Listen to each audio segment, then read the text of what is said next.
গভীর রাত, ঘন জঙ্গলের মাঝে দোতলা একটা পুরনো বাড়ি। তার ভেতর থেকে ভেসে আসছে কারো চিৎকার আর আর্তনাদের শব্দ। খুবই ভয়ঙ্কর সেই আর্তনাদ। হাতুড় তারকাটা দিয়ে পায়ের মধ্যে আঘাত করা হচ্ছে। শরীরের প্রত্যেকটা হাড়ে তারকাটা দিয়ে ছিদ্র করে দেওয়া হচ্ছে। জনবসতি থেকে বহু দূরে স্থানটি থাকার কারণে তাদের বাঁচাতে কেউই আসছে না। বন্ধ অন্ধকার কক্ষে শুধুমাত্র লোক দুটোর মাথার উপরে হলদেটে বাল্বের আলো ছাড়া পুরোটা ঘরে কোনো আলোর অস্তিত্ব নাই। যন্ত্রণায় চিৎকার করা লোক দুটো বারবার হাত জোর করে ক্ষমা চাইছে। ক্ষমা শব্দটা উচ্চারণ করতেই তাদের শরীরের আঘাত আরো তীব্র থেকে তীব্র হচ্ছে। তাদের থেকে গুনে গুনে 10 ফুট দূরত্বে 30 বছর বয়সী একটা সুদর্শন পুরুষ চোখ বন্ধ করে রকিং চেয়ারে দোল খাচ্ছে। তার মুখভঙ্গি শান্ত তবে খুব গম্ভীর। এমন ভাবে দোল খাচ্ছে যেন কোনো প্রিয় মিউজিক তার কানের সামনে বাজছে আর সে এনজয় করছে। আস্তে আস্তে রাত আরো গভীর হচ্ছে। যত সময় পার হচ্ছে লোক দুটোর আর্তনাদ করার শক্তি কমে যাচ্ছে। আস্তে আস্তে লোক দুটোর আর্তনাদ করা একেবারে থেমে গেল। লোক দুটো কি অজ্ঞান হয়ে গেল না মারা গেল বোঝা যাচ্ছে না। মারামারিও বন্ধ হয়ে গেল। 4 জনের মধ্যে একজন এগিয়ে এসে রকিং চেয়ারে বসে থাকা পুরুষটাকে উদ্দেশ্য করে বলে, বস, এত টর্চার করার পরেও যখন কিছু বলছে না তার মানে ওদের কাছে পেন ড্রাইভটা নেই। তাছাড়া যেখানে অ্যাক্সিডেন্ট হয়েছে সেটার আশেপাশে কোথাও খুঁজে পাওয়া যায়নি। আমার মনে হচ্ছে ম্যানেজার সাহেব নিজেই কোথাও লুকিয়ে রেখেছে। হঠাৎ করে রকিং চেয়ার থেমে যায়। বসে থাকা পুরুষটা চোখ মেলে তাকায়। সঙ্গে সঙ্গে সামনে দাঁড়িয়ে থাকা ছেলেটা 2 কদম পিছিয়ে যায়। বসে থাকা পুরুষটা উঠে দাঁড়ায়। তার চোখ দুটো লাল। যে কেউ দেখলেই ভয় পাবে। ওদেরকে চিন্তা মাটি দে। কথাটি বলে ভাঙা বাড়ি থেকে বের হয়ে আসে লোকটা। কালো রঙের একটা মার্সিডিসে বসে খুব স্পিডে কার ড্রাইভ করতে শুরু করে জঙ্গলের রাস্তা দিয়ে। উদ্দেশ্য হসপিটাল। নাম জিয়ন জংকুক। পড়াশোনা শেষ করে 3 বছর হয়েছে। বিজনেস ক্যারিয়ারে আছে উনি। তবে প্রত্যেকটা পজিটিভ সাইডের সাথে নেগেটিভ সাইডও থাকে। তবে পজিটিভ জিনিসটাকে আঁকড়ে ধরে জীবনে উন্নতি করতে গেলে অনেকটা সময় আর ধৈর্যের প্রয়োজন, যেটা জিয়ন জংকুকের একেবারেই নেই। বিজনেস ক্যারিয়ারে পা রাখতেই অন্য বিজনেসম্যানদের হাতে হাড়ি ধরিয়ে দিয়েছে। বিজনেস প্রাঙ্গণে তার পছন্দ হয়ে যাওয়া কোনো প্রজেক্ট, জমি, শপিং মল, বড় কোনো কোম্পানি থেকে শুরু করে মার্কেট একবার পছন্দ হয়ে গেলে সেটা নিজের নামে যে কোনো মূল্যেই করে নেয় জংকুক। এসব দখলদারি তো ভালো মানুষের কাজ না।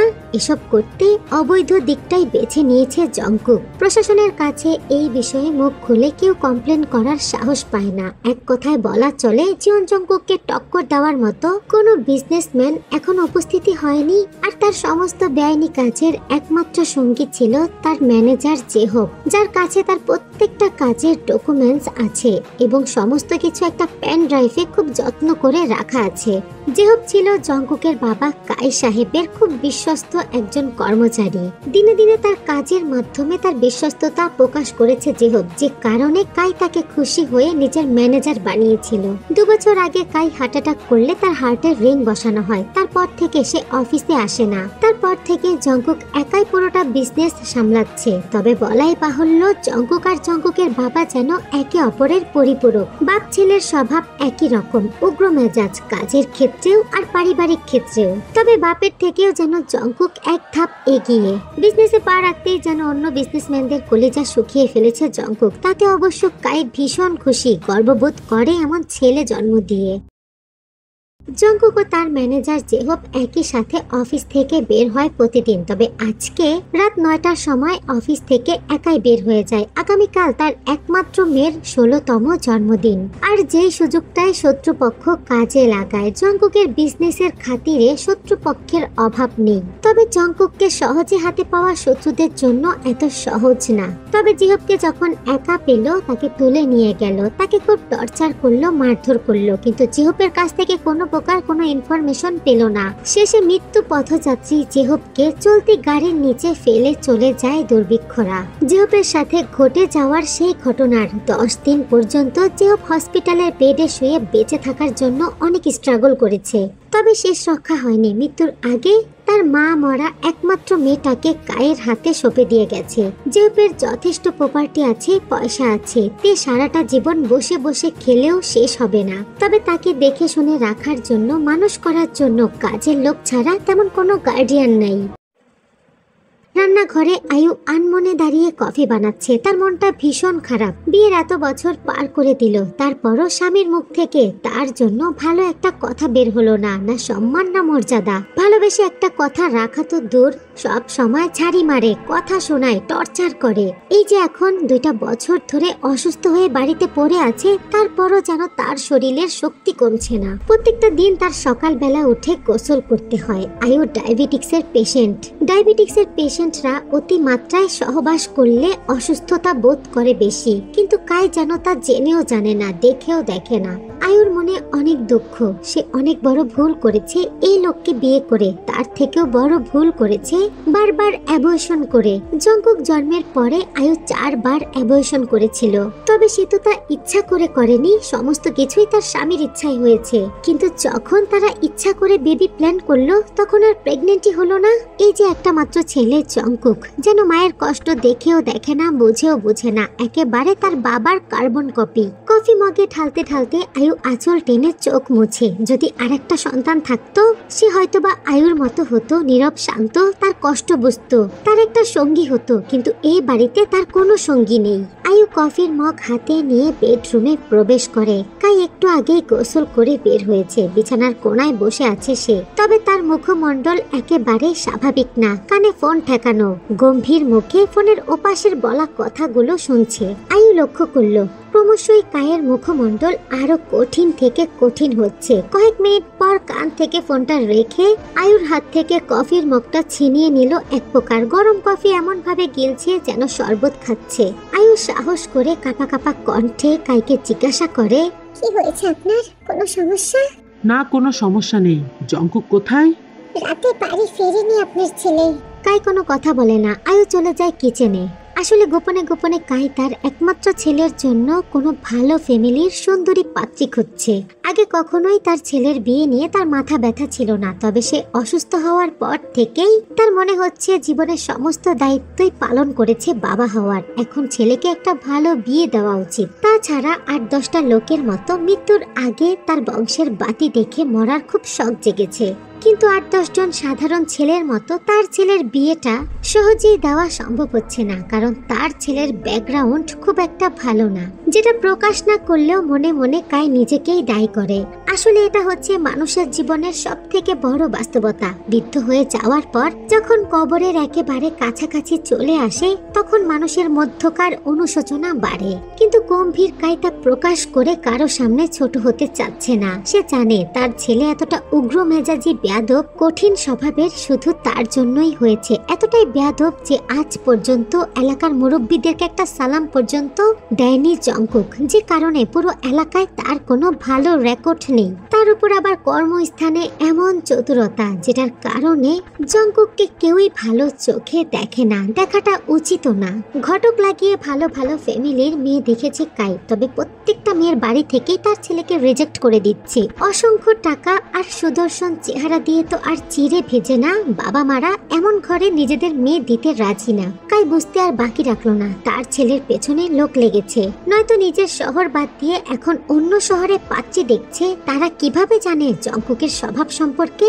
মাথায় 2 হাত চেপে বসে পড়ল কাই। কি করবে সে? মানুষের মেয়েদেরকে বিয়ে দিতে পারে না, আর ওনার ছেলেকে বিয়ে করাতে পারছে না। রাস্তাঘাট থেকে ধরে এনে আর ফকির মিসকিন তো বিয়ে করানো সম্ভব না। এত বড় বিজনেসম্যানের ওয়াইফ, তার ফ্যামিলি অবশ্যই যথাযথ ভালো হতে হবে, নয়তো রেপুটেশন নষ্ট হয়ে যাবে তার। কর্নিং বেলের আওয়াজ হতেই রান্নাঘর থেকে আয়ু দৌড়ে বের হয়। দরজা খুলে দেখতে পায় তার একমাত্র সুদর্শন পুত্র, যার সুদর্শন চেহারাটা গুনে গুনে 36 ঘন্টা আগে এক নজর দেখেছিল, সে এই মুহূর্তে ঘরের দরজায় এসে দাঁড়িয়েছে। পরনে তার কালো শার্ট, কালো শুজ, কালো প্যান্ট, হাতে কালো ব্লেজারটা ফ্লোরের সাথে এক প্রকার হেসড়ে টেনে ঘরে প্রবেশ করলো। অলস ভঙ্গিতে মাকে উদ্দেশ্য করে বলল, প্রচুর ক্ষুধা লাগছে আম্মা, ভাত দাও। আয়ু সাহস করে বলতেও পারলো না, গোসলটা করে আয় তারপর খা। তাছাড়া বলে কোনো লাভই হবে না। জঙ্কুকের অভ্যাসটাই এমন, অফিস থেকে এসে সোজা ভাত খায়, তারপর রুমে যায়, গোসল করে ঘুম দেয়। ডাইনিং এ প্লেট বাটির শব্দ শুনে কাই বুঝতে পেরে গেছে তার ছেলে এসেছে। সে রুম থেকে বের হয়ে সোজা এসে ছেলের সামনের চেয়ারে বসে পড়ল। খাবার খাক আর না খাক, এটা তার অভ্যাসে পরিণত হয়েছে। ছেলে খেতে বসলেই তার সামনে এসে বসবে। জঙ্কুকের অর্ধেক খাবার খাওয়া বাকি। বাপ ছেলে টুংটাং বিজনেস নিয়ে কথা বলছিল। জঙ্কুক ভাত খাচ্ছে, কাই কফি খাচ্ছে। ঠিক তখন কর্নিং বেলের শব্দ হয়। এবার আর আয়ু গেল না দরজাটি খুলতে, কারণ জঙ্কুক যতটা সময় খাবার খায় ততটা সময় তাদের 3 জনের ফ্যামিলি টাইম। আর সারাটা দিন এই সময়টুকু সে খুব এনজয় করে। কাজের মহিলা গিয়ে দরজাটি খুলে দেয়। দরজায় ছোট্ট তে দাঁড়িয়ে আছে, পা পর্যন্ত সাদা রঙের একটা ফ্রক গায়ে, হাতে 4টা ফাইল আর ছোট্ট একটা ব্যাগ। আয়ু চেনে তেকে, তবে কাই আর জঙ্কুক তেকে আগে কখনোই দেখেনি, তবে শুনেছে। জেহব মারা যাওয়ার পর কাই অনেকটা অসুস্থ হয়ে পড়ে, তাই সে যেতে পারেনি তেকে দেখতে। তবে আয়ুকে বেশ কিছুবার পাঠিয়েছে। আয়ুর সাথে তের সম্পর্ক খুব ভালো, ফোনে আলাপ হয় দুজনের। তেকে দেখতে পেয়ে আয়ু খুব খুশি হয়ে যায়। দ্রুত তের দিকে আগাতে আগাতে বলে, তে মামুনি, তুমি আসবে আমাকে বলনি তো? আসসালামু আলাইকুম আন্টি, তুমি ভালো আছো? আলহামদুলিল্লাহ ভালো। কার সাথে এসেছো? তুমি কাল অ্যাড্রেস দিলে, ড্রাইভার আঙ্কেলকে দেখাতেই নিয়ে আসলো। কে এসেছে আয়ু? আয়ুতের হাত ধরে ডাইনিং স্পেসে টেনে নিতে নিতে বলে, তে এসেছে, জিহুব ভাইয়ের মেয়ে। কাল চেয়ে দেখে তের দিকে। সে পিচ্ছি 4 বছরের তেকে একবার দেখেছিল, যার এখন 16 বছর কমপ্লিট। আসসালামু আলাইকুম আঙ্কেল, ভালো আছেন? তে একটু এগিয়ে এসে কাইকে সালাম দিল। জঙ্কুক খেতে খেতে শুনলো বাচ্চা বাচ্চা মেলি কণ্ঠের সালাম, কিন্তু পিছে তাকানোর প্রয়োজন মনে করলো না। ওয়ালাইকুম আসসালাম, ভালো আছো? জি আঙ্কেল। কলেজে তো ভর্তি হওয়ার কথা ছিল। জি আঙ্কেল, হয়েছে, কালকে থেকে ক্লাস শুরু। জঙ্কুকের খাবার খাওয়া শেষ। চেয়ার থেকে উঠে দাঁড়িয়ে বেসিনের দিকে হাঁটা ধরে চুপচাপ বেসিনে গিয়ে হাত ধুচ্ছে। তে আসার পর থেকে কয়েকবার দাঁড়িয়ে জঙ্কুকের পেছনটাই দেখেছে সে। মুখমণ্ডল এখনো দর্শন করতে পারেনি। জঙ্কুক তখনও হাতই ধুচ্ছিল। তে আয়ুকে উদ্দেশ্য করে নরম কণ্ঠে বলে, আন্টি, কালকে তো আমার কলেজের প্রথম ক্লাস, তাই ভাবলাম তোমার কাছ থেকে একটু দোয়া নিয়ে যাই। আর তাছাড়া আরেকটা দরকারে এসেছি। আমার যে স্কুল লাইফের বইগুলো ছিল সেগুলো তো আমার এখন আর দরকার নেই, তাই বুক সেলফ পরিষ্কার করতে গিয়ে আমি এই ফাইল আর এই ছোট্ট ব্যাগটা পেয়েছি। আমি বুঝতে পারছি না এগুলো কিসের। তাছাড়া আন্টি, তুমি ওই দিন বলেছিলে না কোনো প্রকার ফাইল কিংবা দরকারি কিছু যেগুলো আমার পড়াশোনার না, ওইগুলো পেলে যেন তোমাকে দেখাই, তাই দেখাতে আসলাম। কথাটি কানে যেতেই জঙ্কুক থেমে যায়। চট করেই কাই চেয়ার ছেড়ে উঠে দাঁড়ায়। আসলে যেহব অক্সিজেন মাস্কের ভেতর দিয়ে তের কথাই বারবার বলছিল কাইকে। তেকে দেখে রাখার কথা, তার সাথে তের রুমে জঙ্কুকের সমস্ত প্রয়োজনীয় ফাইল আছে সে কথা স্পষ্ট ভাবে বলতে পারে নাই যেহব। জঙ্কুক দ্রুত হেঁটে গিয়ে এক প্রকার ছো মেরে তের হাত থেকে ফাইল আর ব্যাগটা নিয়ে নেয়। বিগত 2টা মাস ধরে পাগলের মতো এগুলোই তো খুঁজে যাচ্ছে জঙ্কুক। ছোট্ট তের কাছে যে এই সমস্ত জিনিস রাখতে পারে যেহব, সেটা মাথায় ছিল না কারো। ফাইল হাতে নিয়ে জঙ্কুক ঠোঁট বাঁকিয়ে হাসে, শয়তানি হাসি। তা দেখে কাই ভীষণ খুশি হয়। জঙ্কুক চোখ তুলে তাকায় তের দিকে। তের পা থেকে মাথা অবধি স্ক্যান করে জঙ্কুক। শান্ত দৃষ্টিতে তাকায় তের চোখের দিকে। তে তখন জঙ্কুককেই দেখছিল। জঙ্কুক এগিয়ে গিয়ে দাঁড়ায় তের সামনে। গুড জব পিচ্চি। তে বিনিময় সরল চোখে জঙ্কুকের দিকে তাকিয়ে মিষ্টি করে হেসে মাথা দোলায়। তা দেখে কাই মুচকি হাসে। হেঁটে গিয়ে তের মাথায় হাত রেখে আশীর্বাদ করে। তাৎক্ষণিক দাঁড়িয়ে কাই ডিসিশন নিয়ে নেয় তার একমাত্র পুত্রবধূ এই তেকেই বানাবে। মেয়েটা খুব লাকি তার ছেলের জন্য। যদিও তাদের থেকে বেশি না, তারপরও জিহপের অনেক সম্পত্তি আর টাকা আছে, তাদের সাথে স্ট্যাটাসও মেনটেন হয়। তবে জঙ্কুকের থেকে 14 বছরের ছোট, তাতে কি পুরুষ মানুষ 40 বছর বয়সেও ইয়াং থাকে। তে চলে যেতেই বিয়ের কথাটি তোলে কাই। জঙ্কুক গভীর মুখে বসে শুনলেও আয়ুর সর্বাঙ্গ কেঁপে ওঠে। এই নিষ্পাপ পিচ্চি বাচ্চাটাকে তার হিংস্র বদমেজাজি রাগী ছেলেটার হাতে তুলে দেওয়ার কথা কিভাবে বলছে তার স্বামী? এরা কি মানুষ না? তার ছেলেটার যদি অন্য সাধারণ 2-4টা ছেলের মতো স্বভাব চরিত্র থাকতো, তাও না হয় ভেবে দেখা যেত। নিজের সন্তান সম্পর্কে এগুলো ভাবতে খুব কষ্ট হয় আয়ুর। তবে কি করবে, ছেলেটা যে একেবারে বাবার মতো। আয়ুর ভাবনা ভেদ হয় জঙ্কুকের বলা কথায়। আমি বিয়ে টিয়ে করতে পারবো না বাবা। জঙ্কুক, ছোট থেকে এখন পর্যন্ত তোমার প্রত্যেকটা কাজ, প্রত্যেকটা ডিসিশনকে যথাযথভাবে সমর্থন করেছি আমি। তবে এই ডিসিশন আমি কিছুতেই সমর্থন করব না। গত 2 বছর ধরে তোমার অগোচরে পুরো দেশের প্রত্যেকটা জেলায় আমি 70টা পাত্রী দেখেছি তোমার যোগ্য। সব জায়গা থেকেই বিয়ে ভেঙে গেছে। তাদের একই কথা, আপনার ছেলে বদমেজাজি, রাগী, দখলদার বিজনেসম্যান। আপনার ছেলের কাছে আমাদের মেয়ে বিয়ে দেব না। কথা সত্যি বলে আমি কাউকে কোনো এক্সকিউজ দেইনি। আমাদের শত্রু অনেক, তারা বিজনেসে তোমাকে ডাউন করতে পারছে না, তাই ব্যক্তিগত জীবনে প্রবেশ করেছে। এখন তুমি কি চাচ্ছ আমি রাস্তাঘাট থেকে একটা ফকিন্নির মেয়ে ঘরে উঠাই, আমার রেপুটেশন ডাউন করে আমার প্রতিপক্ষদের কাছে হাসির পাত্র হয়ে যাই? কখনোই না। একটা সাকসেস বিজনেসম্যান তখনই পরিপূর্ণ হয় যখন তার লাইফ পার্টনার পারফেক্ট হয়। ঠিক তোমার মায়ের মতো। জানো তো কোন বংশের মেয়ে আমি বিয়ে করেছি? যে হোক ভালো বংশের ছেলে। চাকরি করা ছাড়াও তার পৈতৃক সম্পত্তির অভাব ছিল না, এখনো নেই। যে হোক তোমাকে হারে হারে চিনত, বেঁচে থাকলে তোমার কাছে তার মেয়েকে কখনোই বিয়ে দিত না। সে মরে গেছে, গুড অপরচুনিটি তোমার জন্য। তাছাড়া তোমার মাথার উপরে 6টা মার্ডার কেস ঝুলছে। পয়সা দিয়ে প্রশাসনের মুখ বন্ধ করে রেখেছি আমি। সমস্ত কিছু ধামাচাপা দিতে অনেক সময় লাগবে। তোমাকে দেশের বাইরেও যেতে হতে পারে, বিয়েটা করে যাবে। বাবার মুখে এসব কথা শুনে জঙ্কুক প্রচুর পরিমাণে রেগে যায়। কোন শহরের বাচ্চাদের এত সাহস জঙ্কুকের ব্যক্তিগত জীবনে হস্তক্ষেপ করবে, তার রেপুটেশন ডাউন করবে? না, অসম্ভব। সে কখনোই তার রেপুটেশন ডাউন করতে দেবে না। তাৎক্ষণিক জঙ্কুক ডিসিশন নিয়ে নেয় বাবার কথা মতো সে বিয়েটা করবে। জঙ্কুক মাথা নিচু করে সোফায় বসেছিল, 2 হাত জড়ো করে। বাবার কথা শুনে উঠে দাঁড়িয়ে বলে, ওকে, তুমি যেটা বলছো সেটাই হবে। কথাটি বলে নিজের রুমের দিকে হাঁটা ধরে। এদিকে আয়ুর শরীর থরথর করে কাঁপছে। সে জানতো না তার ছেলে 6টা মার্ডার কেসের আসামি, এটা সে প্রথম শুনল। তাই পুরো শহর দাওয়াত করে পুরো শহরে মরিচ বাতি জ্বালিয়ে খুব ধুমধাম করে তেকুকের বিয়েটা করালো। অনুষ্ঠানে আগমনরত অতিথিরা ঘুরে ঘুরে নিষ্পাপ তেকে দেখছিল। প্রত্যেকে কানাকানি করে ফিস করে একটা কথাই বলছিল, বাপ মরা এতিম মেয়েটা বলি হয়ে গেল। তা শুনতে পেল কাই, তারপরও এমন ভাব করলো যেন কিছুই শোনেনি। ইন্টার ফার্স্ট ইয়ারে পড়ুয়াদের বিয়ে সম্পর্কে, হাজবেন্ড ওয়াইফের সম্পর্ক সম্পর্কে প্র্যাকটিক্যালি ধারণা না থাকলেও হালকা পাতলা বুঝ আছে। তাছাড়া সুদর্শন জঙ্কুকের অ্যাটিটিউড থেকে প্রচুর পরিমাণে আকৃষ্ট করেছে তার প্রতি। এটা ছাড়াও বিয়েতে রাজি হওয়ার পিছনে আরেকটা বিশেষ কারণ আছে, যেটা হচ্ছে আয়ুর মাতৃত্ব সুলভ আচরণ তের প্রতি, আয়ুর স্নেহ ভালোবাসা। আয়ুর আচরণেতে মুগ্ধ। সে ভেবেই নিয়েছে মা যদি এমন হয় সন্তান তো তাহলে আরো ভালো হবে। আয়ু কাপা কাপা হাতে তের মাথার ঘুমটাটা একটু বড় করে টেনে দিল। তে এখন জঙ্কুকের বিছানায় বসে আছে। আয়ু তের পাশে বসে হাত বাড়িয়ে তের হাতটা ধরে। তাৎক্ষণিক তে ঘুমটা উঠিয়ে আয়ুর মুখের দিকে তাকিয়ে বলে, কি হয়েছে আন্টি? হাত এত কাঁপছে কেন? আয়ুর তো খুব বলতে ইচ্ছা করছিল আন্টি না আম্মু ডাকো, তবে সে সেটা বলার সাহস করলো না। তে নিজে আগে নিজে থেকে জঙ্কুকের মতো পুরুষকে স্বামী হিসেবে মেনে নিক। আয়ু যখন থেকে দোতলায় জঙ্কুকের রুমে নিয়ে আসে তখন সে দেখতে পেয়েছে জঙ্কুক দোতলার খোলা কমন বারান্দায় বসে সিগারেট টানছে। আয়ু একটা দীর্ঘশ্বাস ফেলে, তের মাথায় হাত বুলিয়ে দিয়ে রুম থেকে বের হয়ে যায়।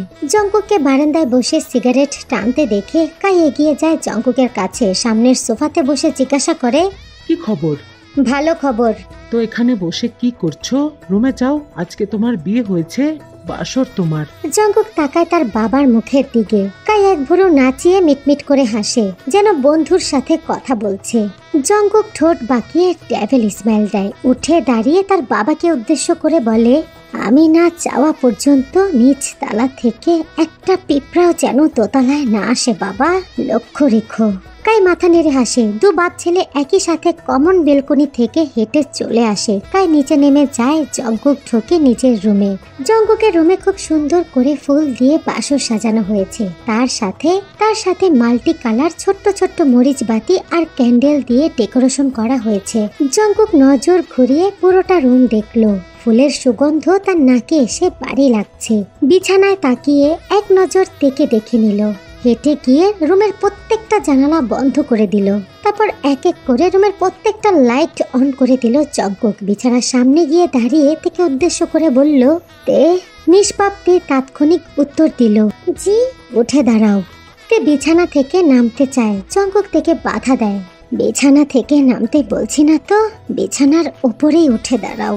তে বহুবার শুনেছে ফার্স্ট নাইটে হাজবেন্ড নাকি ওয়াইফকে গিফট দেয়, সে আন্দাজ করে বিছানায় চটপট উঠে দাঁড়ালো। তে উঠে দাঁড়াতেই জঙ্কুক দুহাত বাড়িয়ে তের কোমরটা আঁকড়ে ধরে, এক হাতে টেনে তের শাড়ির কুচি খুলে ফেলে।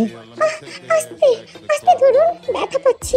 কি করছেন? খুলছেন কেন আমার শাড়ি? ও স্টপ, না খুললে দেখবো কি করে? তে বুঝতে পারলো না জঙ্কুকের কথা, কি দেখতে চাচ্ছে সেটাও বুঝতে পারলো না। জঙ্কুক টেনে টুনে শাড়ি থেকে সেফটি পিন খুলছে, যেটার কারণে তে নরম শরীরে আঘাত পাচ্ছে। কি করছেন? ছাড়ুন আমাকে, আমি ব্যথা পাচ্ছি। ও শ্যাট আপ!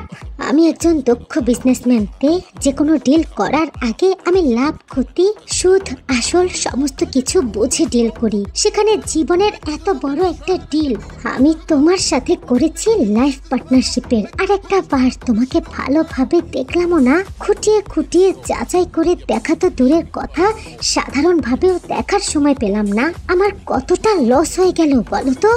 আপনি কি বলছেন? আমি কিচ্ছু বুঝতে পারছি না। জঙ্কুকের ব্লাউজের বোতামের অংশ দু হাতে শক্ত করে চেপে ধরে খুলতে খুলতে বলে, বোঝাচ্ছি একটু পরে বেবি, আগে তো দেখি। And you will see without any disturbance, if not baby I will hurt you. তে থরথর করে কাঁপছে। জঙ্কুক অর্নিং টোনে কথাটা বলে একটা একটা করে ব্লাউজের বোতাম খুলে ফেললো। ব্লাউজের ভেতরে আরেকটা ফোমের ব্লাউজ পরা, যেটার কারণে তের বডি বড় দেখা যাচ্ছিল। জঙ্কুক তা দেখে বিরক্ত হয়ে বলে, ও শিট, লস প্রজেক্ট। কথাটি বলে তের বুকে হাত দিয়ে সেটা টেনে খুললো। তে চিৎকার করলো, চুপ, একদম চুপ, একটা শব্দ করলে এক থাপ্পড়ে সবগুলো দাঁত ফেলে দেব। কিন্তু তে থামলো না, সে চিৎকার করতেই থাকলো। জঙ্কুক এক পর্যায়ে রেগে গিয়ে তেকে সজোরে একটা থাপ্পড় বসিয়ে দিল গালে। চুপ, একদম চুপ, অকালে মরতে না চাইলে চুপ থাক। কথাটি বলেই জঙ্কুক হাত বাড়িয়ে দিল তের উদাম বুকে, হাত দিয়ে বুকে নরম স্থান চেপে ধরে বলে, আহ, সুপারির মতো এত ছোট কেন? আমার এত বড় হাতের মাঝখানে খুঁজেই পাওয়া যাচ্ছে না। কথাটি বলে ধাক্কা মেরে থেকে বিছানায় শুয়ে দিয়ে তের কোমরের উপরে উঠে বসে জঙ্কুক। দু হাত দিয়ে তের নরম বুক চাপতে থাকে জঙ্কুক, আর উন্মাদের মতো বলে, কোনো সমস্যা নাই তো বেবি, আমি আছি তো। হাত আর মুখের মাধ্যমে খুব দ্রুত সুপারিকে আপেল বানিয়ে ফেলবো, আর তাতে না হলে অন্য কিছু ইউজ করবো সোনা। Just wait and watch. Jungkook যেন আস্তে আস্তে ঘুরে চলে যাচ্ছে, তের বুকের মধ্যে হাত রেখেই আবেশেই চোখ বন্ধ করে ঠোঁট কামড়াচ্ছে। জঙ্কুক আর নিজেকে আটকাতে পারলো না, মুখ নামিয়ে নিয়ে গেল তের বুকে। সঙ্গে সঙ্গে তের মুখ থেকে বের হয়ে আসলো একটা চিৎকার। তের বুকের উপরি ভাগের মাংস ছিঁড়ে রক্ত বের হচ্ছে।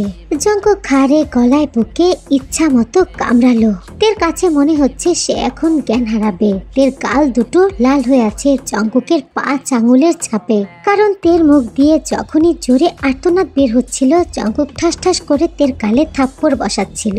তের বুকে, পেটে, গলায় ছোপ ছোপ রক্তের দাগ স্পষ্টই বোঝা যাচ্ছে। এমন ভাবে চুমু দিয়েছে যেন চামড়ার উপর থেকে রক্ত বের করে ফেলেছে। জঙ্কুক হাঁপাতে হাঁপাতে তের উপর থেকে উঠে বসে, বাম হাতের উল্টো সাইড দিয়ে নিজের ঠোঁটটা মুছে ডান হাত দিয়ে তের পেটিকোটটা হাঁটু থেকে একেবারে কোমরে টেনে তোলে। তারপর দু হাত বাড়িয়ে তের পরনের ছোট্ট টেনে খুলে ফেলে জঙ্কুক। কয়েক সেকেন্ডের মধ্যেই তের জোরে আরেকটা চিৎকার। জঙ্কুক হাত দিয়ে তের মেন পয়েন্ট নেড়ে চেড়ে দেখে। এবার জঙ্কুক একটু সন্তুষ্ট হয়, সন্তুষ্ট কণ্ঠে বলে, গুড, ভেরি গুড, এইটা ঠিক আছে বেবি, একদম কচি। জঙ্কুক যেন প্রচুর আনন্দিত, আনন্দে আত্মহারা হয়ে কোমর থেকে প্যান্টের বেল্ট খুলছে। দ্রুততার সাথে প্যান্ট খুলে ফেলে জঙ্কুক, ঝাঁপিয়ে পড়ে তের উপরে। কয়েক সেকেন্ডের মধ্যে পুরো বাড়ি কাঁপানো ভয়ঙ্কর চিৎকার করে তে। আয়ু স্তব্ধ হয়ে বসে আছে লিভিং রুমের সোফায়। তের চিৎকার তার কানে আসছে। কাই খুব চালাকি সমেত আজকে বাড়ির প্রত্যেকটা কাজের লোককে ছুটি দিয়ে দিয়েছে। তারপর হেডফোন কানে গুজে নিজের রুমে ঘুমাচ্ছে। আয়ু ফোন করলো তাদের ফ্যামিলি গাইনোকোলজিস্টকে। আগে থেকে সমস্ত প্রিপারেশন নিয়ে রাখলো। সকাল হতেই তো তেকে নিয়ে ছুটতে হবে হসপিটাল। 1 ঘন্টাতে একটানা চিৎকার করেছে। তার পরের ঘন্টাতে কোংড়ে কেঁদেছে। তারপর সহ্য না করতে পেরে এক পর্যায়ে গিয়ে সেন্সলেস হয়ে গেছে। জঙ্কুকের কাজ কমপ্লিট হতেই তের উপর থেকে সরে গিয়ে বালিশে মাথা রাখে। হাঁপাতে হাঁপাতে বলে, খুবই স্যাটিসফাইড হয়েছে আমি আজ বেবি, তোমার সাথে লাইফ পার্টনারের ডিল ফাইনাল। ওকে। জঙ্কুকের কাজ শেষ হতেই পরিষ্কার হওয়ার জন্য বাথরুমে গিয়ে ঢুকে নিজের অ্যানাকন্ডার দিকে তাকিয়ে ঠোঁট পাকিয়ে হাসে, যেটা কিনা নিজেকে লাল তরলে ঠেকে তের সতীত্বের প্রমাণ দিচ্ছে চিৎকার করে। জঙ্কুকের শরীরটা একেবারে হালকা লাগছে, যেন অনেক ভারী কিছুর বোঝা তার কাঁধে ছিল, আজ সেটা নেমে পড়েছে কাঁধ থেকে। ওয়াশরুম থেকে বের হয়ে জঙ্কুক রুমে এসে বিছানার দিকে তাকিয়ে দেখে যেভাবে তেকে ফেলে গিয়েছিল সেভাবেই পড়ে আছে। বুকটা উদাম, পেটিকোটটা পেটের উপরে দলা হয়ে আছে, চোখ বন্ধ।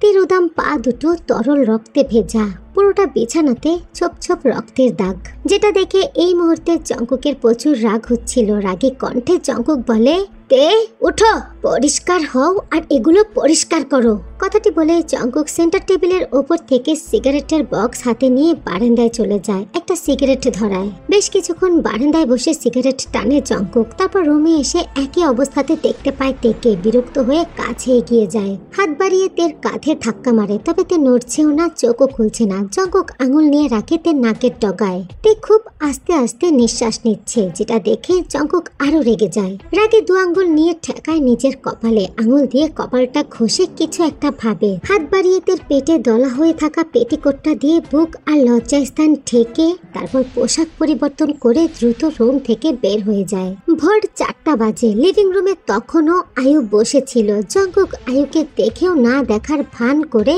বাড়ি থেকে বের হয়ে যেতে যেতে ভারী কণ্ঠে বলে, আম্মা আমি খুব ইম্পর্টেন্ট কাজে যাচ্ছি, ফিরে যেন দেখি তে চোখ খুলেছে, সব ঠিকঠাক চাই আমার। কথাটি বলে জঙ্কুক বাড়ি থেকে বের হয়ে নিজের গাড়ি নিয়ে কোথাও চলে যায়। আয়ু ততক্ষণে নিজের পার্সোনাল মেটকে ডেকে এনেছে, দুজন মিলে জঙ্কুকের রুমে যায়। যেমনটা আশা করেছিল ঠিক তেমনটাই। আয়ু যেমনটা ভেবেছিল তের ঠিক ওই অবস্থা। আয়ু বিনা বাক্যে লেগে যায় তেকে পরিষ্কার করতে আর কাজের মহিলা ঘর পরিষ্কার করতে। তের এখনো জ্ঞান ফিরছে না, রক্ত প্রবাহ থামছে না। আয়ু তেকে নিয়ে দ্রুত হসপিটালে চলে যায়। জঙ্কুকদের ফ্যামিলি ডক্টর, সে কোনো প্রকার কোনো প্রশ্ন করলো না। গত রাতে তো সে নিজেও জঙ্কুকের বিয়ে খেয়েছে। ডক্টর চুপচাপ তার কাজ শুরু করে দিল। তেকে একটা স্যালাইন লাগানো হলো, ট্রিটমেন্ট চলছে, ব্যথার ইনজেকশন দেওয়া হয়েছে। সকাল 10টার দিকে তে চোখ মেলে তাকায়। জ্ঞান ফিরতেই আয়ুকে দেখে অঝরে কান্না করে তে। আয়ু কোনো প্রকার কোনো প্রতিক্রিয়ায় দেখায় না, হাত বুলিয়ে দেয় তের মাথায়। তেকে সান্ত্বনা দেওয়ার কোনো ভাষা তার কাছে নেই, কারণ সে নিজেও তো ভুক্তভোগী, তার সাথেও এই একই ঘটনা ঘটেছিল। জীবন বংশের রেওয়াজে পরিণত হয়েছে। নতুন বউ পরের দিন সকালে হসপিটালে ভর্তি হবে, যেন এটা খুব সাধারণ একটা ব্যাপার। প্রথম আপত্তি করলেও শেষে আয়ু মেনে নিয়েছে, ভালোবেসেছে স্বামীকে, সংসার করছে, বাচ্চা জন্ম দিয়েছে। কোনো কিছুরই তো কমতি রাখে নাই কাই তাকে দেওয়ার জন্য। সব দিয়েছে, সব, শুধু মুখে প্রকাশ করা ভালোবাসা ছাড়া। রুটিন মাফিক চলেছে তার জীবন। সকালবেলা ঘুম থেকে ওঠা, স্বামীর জন্য নাস্তা তৈরি করা, স্বামীকে অফিস পাঠানো, দুপুরে রান্না করা, সন্ধ্যায় স্বামী ফিরলে তাকে সেবা যত্ন করা, রাতে খাবার খাওয়ার পর ভরপুর রোম্যান্স করে স্বামীকে এন্টারটেইন করা। সব পুরুষ মানুষ তো আর লুতুপুতু টাইপের হয় না, কিছু পুরুষ হয় শক্ত। আর এই শক্ত পুরুষটাকেই তো একটা সময় গিয়ে ভীষণ ভালোবেসে ফেলেছে, তাই তো ছেড়ে যেতে পারেনি, যাওয়ার কথা ভাবতেও পারেনি। তে কান্না করতে করতে বারবার আয়ুর কাছে রিকোয়েস্ট করছিল সে আর যাবে না আয়ুর বাড়িতে, যাবে না জঙ্কুকের কাছে, সে নিজের বাড়িতে চলে যাবে। ছোট্ট থেকে কিছু বলেই বোঝানোর ভাষা নেই আয়ুর কাছে, তাই আগে থেকেই ডক্টরের সাথে সমস্ত কিছু কথা বলে রেখেছে। ডক্টর কেবিনে প্রবেশ করতেই আয়ু বের হয়ে যায়। ডক্টর তেকে অনেক সময় ধরে বোঝায়, এটা স্বাভাবিক তে, প্রথমবার তুমি ভয় পেয়েছো, আর ভয় পেয়েছো দেখেই এরকমটা হয়েছে। প্রত্যেকটা স্বামী স্ত্রীর মধ্যেই তো হয়, তাই বলে তুমি স্বামীর ঘরে যাবে না? সংসার ছেড়ে দেওয়া তো সোজা না।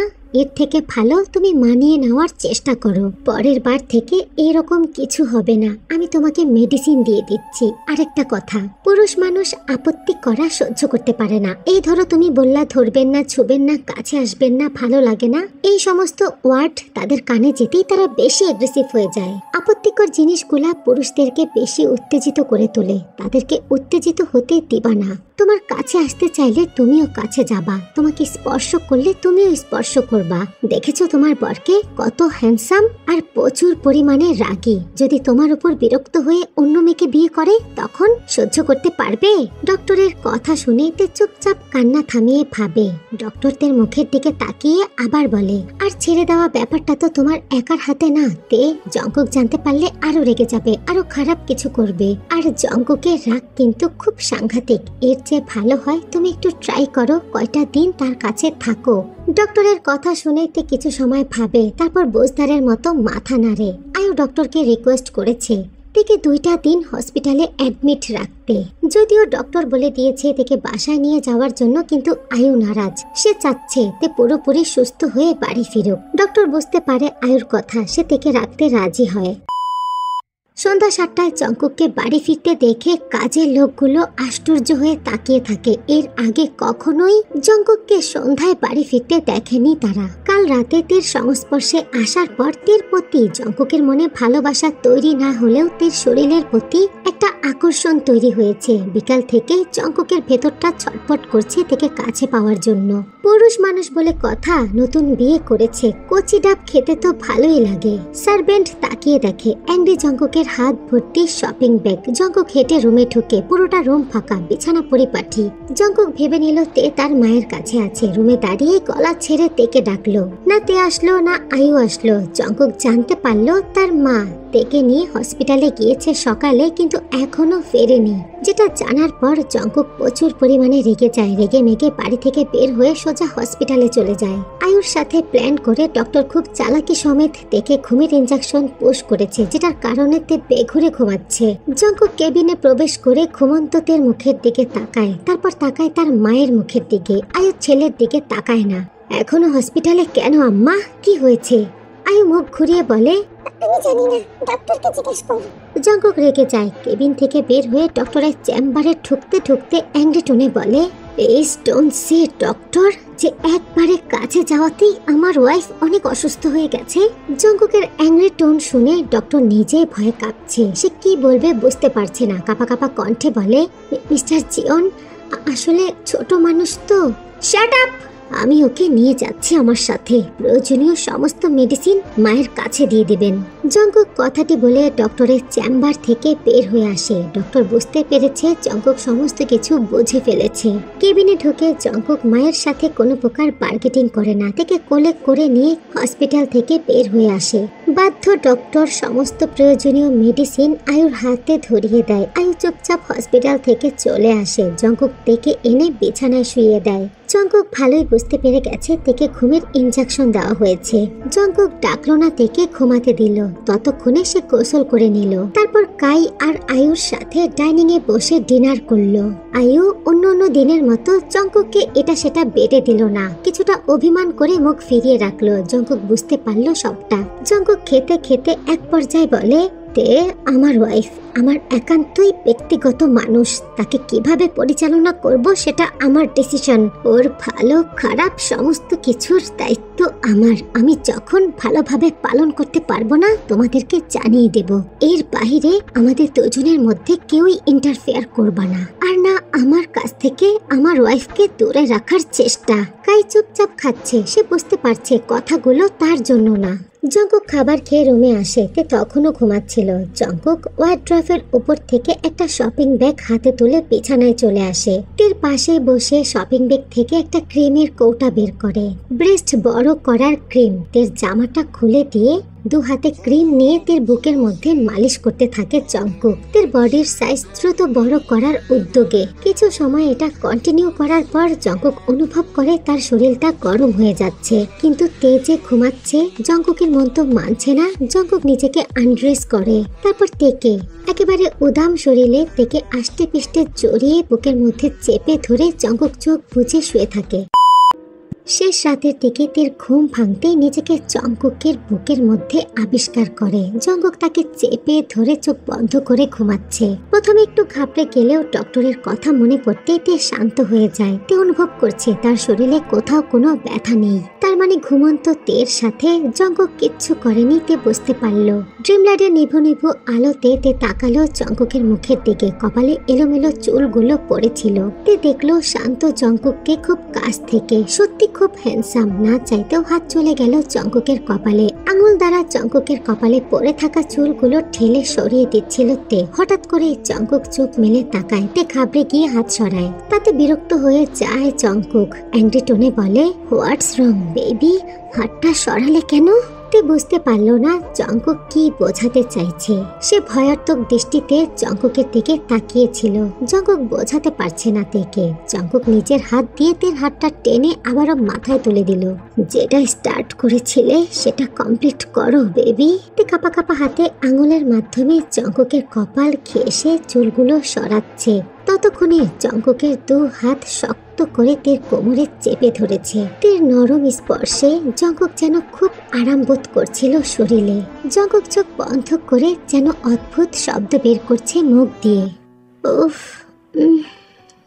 তে বুঝে নিল তার স্পর্শ জঙ্কুকের ভালো লাগছে। তে ইচ্ছা করেই হাত দিয়ে জঙ্কুকের গালে স্লাইড করলো। তাতে যেন জঙ্কুক আরো স্যাটিসফাইড ফিল করছে তের এই রকম সফট টাচে। সে দু হাত দিয়ে তের পিঠে আলতো করে স্লাইড করতে শুরু করলো।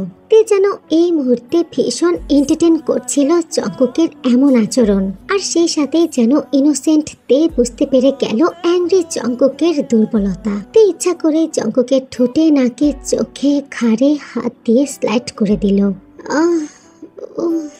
বেবি, আঙুল দিয়ে না, ঠোঁট দিয়ে স্পর্শ করো না। তের পেটের মধ্যে যেন হাজারো প্রজাপতি উড়ছে, হাত পা শিরশির করছে। জঙ্কুকের কথা শুনে সে তাই করলো। ঠোঁট দিয়ে জঙ্কুকের কপাল, নাক, গাল, ঠোঁট ঘষে দিতে লাগলো। আর এটা করতে তের খুব ভালো লাগছিল। শরীরের মধ্যে কেমন যেন উত্তেজনা ফিল করছিল। তে যখন ঠোঁট নিয়ে রাখে জঙ্কুকের উদাম বুকে, জঙ্কুক জোরে মন করে, তে I like it baby, you are so soft. জঙ্কুককে উত্তেজিত করতে তের খুব ভালো লাগছিল। জঙ্কুকের শরীর কাঁপছে। তে অনেক সময় ধরে এটা কন্টিনিউ করে। তারপর একটা সময় জঙ্কুক থেকে বিছানায় শুয়ে নিজে তের উপরে উঠে পড়ে। তের ঠোঁটে ঠোঁট রেখে সফট কিস করে। তারপর ডিপ ভাবে কিস করে আস্তে আস্তে নিচে নেমে আসে। তের পুরো শরীরে জঙ্কুকের জিহ্বা বিচরণ করে। জঙ্কুক যখনই তের দু পায়ে হাত দেয় তখন তের মনে পড়ে যায় ডক্টরের একটা বলা কথা, স্বামী কাছে আসতে চাইলে আপত্তি না করে তাকে কাছে টানা, তাতে কষ্ট কম হবে। তে তাই করলো। জঙ্কুক পায়ে হাত রাখতেই নিজে থেকেই দু পা মেলে দিল, যেন জঙ্কুককে আমন্ত্রণ জানাচ্ছে। অ্যাংরি জঙ্কুক খুশি হয়ে যায়। তের উপরে শুয়ে তের ঠোঁটে ঠোঁট রেখে তের মধ্যে নিজেকে ইন করে দিল। তে হালকা করে একটু শব্দ করে, তবে কোনো প্রকার চিৎকার চেঁচামেচি করে না। দু হাতে জঙ্কুককে জড়িয়ে ধরে। জঙ্কুককে ঠোঁটে কিস করে, গলায় কিস করে, কানে মুখ নিয়ে বলে, baby you are very tight, I like ইট।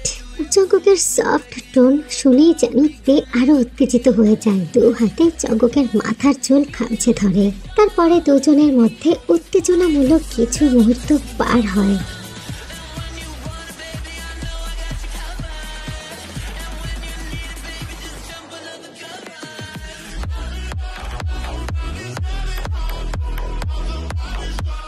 আয়ুর মন খারাপ। কালকে ডাইনিং এ বলা জঙ্কুকের কথা তার একেবারেই ভালো লাগেনি। তের কি অবস্থা কে জানে, খবরও নিতে পারলো না। সকালবেলা কিচেনে টুংটাং শব্দ হচ্ছে। আয়ু ব্রেকফাস্ট তৈরি করছে কাজের মহিলার সাথে। আয়ুর ভাবনায় বিঘ্ন ঘটে তের নরম কণ্ঠস্বর শুনতে পেরে। গুড মর্নিং মা। আয়ুর হাত কেঁপে ওঠে, চমকে গিয়ে পেছনে তাকায়। তে দাঁড়িয়ে আছে, লাল টকটকে একটা শাড়ি পরে, ঠোঁটে লাল লিপস্টিক, চুলগুলো খোলা, সদ্য গোসল করে নিচে নেমেছে। হাসি মুখে তাকে মা ডাকছে। আয়ুর কলিজা কাঁপছে। তের পা থেকে মাথা অবধি দেখে তে তাকে মা ডাকছে হাসি মুখে। মা বলো না আমাকে কেমন লাগছে? আয়ু কাপা কাপা কণ্ঠে বলে, খুব সুন্দর লাগছে মা। শাড়ি কে পরিয়ে দিয়েছে?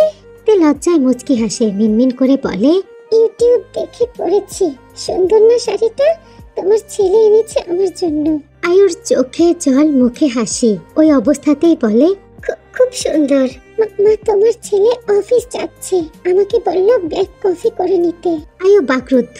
তার অ্যাংরি বদমেজাজি ছেলে এই পুচকে মেয়েটাকে পটিয়ে ফেললো। আয়ুকে চুপ করে দাঁড়িয়ে থাকতে দেখে কাজের মহিলা কফির মগ তের হাতে ধরিয়ে দিল। তে আর দাঁড়ালো না, খুব দ্রুত পায়ে জঙ্কুকের কাছে চলে গেল, যেন জঙ্কুকের কাছে যাওয়ার খুব তাড়া তার। জঙ্কুক কফি খাচ্ছে, তেকে কোলে বসিয়ে এক হাত তের উন্মুক্ত কোমরে আর এক হাতে কফির মগ। একটু কফির মগে চুমুক দিচ্ছে আর একটু করে তের গলায় নাক ঘষে দিচ্ছে, হাত দিয়ে তেকে স্পর্শ করছে। তে কিচ্ছু বলছে না, চুপচাপ জঙ্কুকের গলা জড়িয়ে ধরে জঙ্কুকের কাঁধে মাথা রেখে বসে আছে। শাড়ি পরা দেখে মা কি বলেছে বেবি? বললো কে পরিয়ে দিয়েছে? তুমি কি বলেছ? আপনি যেটা শিখিয়ে দিয়েছিলেন। আচ্ছা।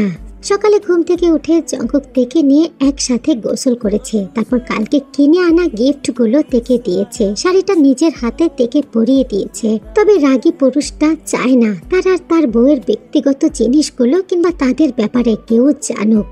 জঙ্কুক অফিসের জন্য চলে যাচ্ছে। তে জঙ্কুককে পেছন দিক দিয়ে জড়িয়ে ধরে বলে, কখন ফিরবেন? আমার তে যখন চাইবে তখন। তে হেসে জঙ্কুকের গালে টুক করে একটা চুমু খায়। জঙ্কুক তের ঘাড় ধরে তের ঠোঁটে চুমু বসায়। তারপর কেটে গেছে 2টা মাস। তে বুঝতে পেরে গেছে তার রাগী বরের স্বভাব চরিত্র। তার রাগী বরের 2টা রূপ, একটা হচ্ছে পুরো পৃথিবীর মানুষের জন্য আর একটা হচ্ছে তার জন্য। আয়ু তের আচরণে পুরোপুরি অবাক। আয়ু কখনো আশা করে নাই তার বদমেজাজি রাগী ছেলের সাথে এই ছোট্ট মেয়েটা ভালোভাবে অ্যাডজাস্ট করে সংসার করতে পারবে।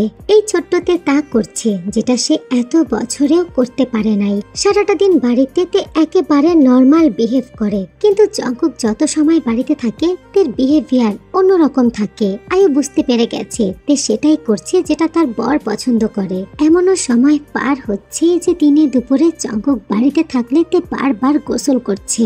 তবে এটা নিয়ে তের ভিতরে কোনো প্রকার বিরক্তি কাজ করছে না। সে হাসি মুখে জঙ্কুকের ইচ্ছা মতোই চলছে। আয়ুর খুব আফসোস হচ্ছে এই টেকনিকটা নিজের ওপরে খাটাতে পারত। বিকালে বাড়িতে পুলিশ এসেছে জঙ্কুককে খুঁজতে। 6টা মার্ডার কেসের আসামি সে। যদিও মার্ডারগুলো নিজের হাতে করেনি, তবে সে নিজে করিয়েছে। মৃত ব্যক্তিদের পরিবার তার নামে কেস করেছে। জঙ্কুক আগেই বুঝতে পেরে গিয়েছিল পুলিশ বাড়িতে আসতে পারে, তাই গত রাতে সে বাড়ি ফিরেনি। লেট নাইট পর্যন্ত তে জঙ্কুকের জন্য অপেক্ষা করেছে।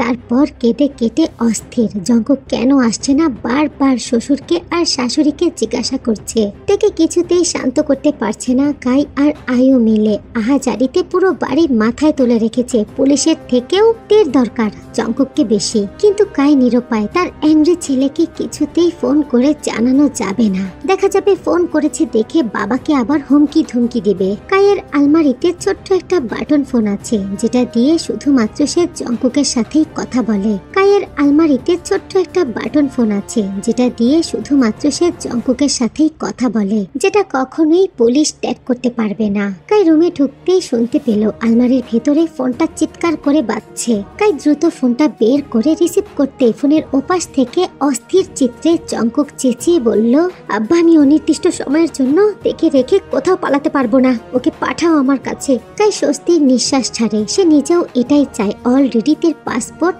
আর ভিসা টিকিট সমস্ত কিছু রেডি করে রেখেছে সে। আচ্ছা ঠিক আছে, এয়ারপোর্টে আমি তেকে পাঠিয়ে দেব ফ্লাইটের আগে। জঙ্কুক স্বস্তি বোধ করলো। কান থেকে ফোনটা রেখে তারপর হাতের রিভলভারটা উঁচু করে সামনে হাঁটু গেড়ে বসে থাকা লোকটার মাথায় গুনে গুনে 2টা গুলি করলো। শালা পাইনচোদের বাচ্চা, আমার বউয়ের পেছনে লাইন মারার জন্য কলেজে যাওয়া হচ্ছে। লাইন মারতে যাবি ভালো কথা, কিন্তু তার আগে জেনে যাবি তো কাকে লাইন মারছিস। আমার থেকে আমার ছোট্ট সোনাকে লাইন মারা হচ্ছে।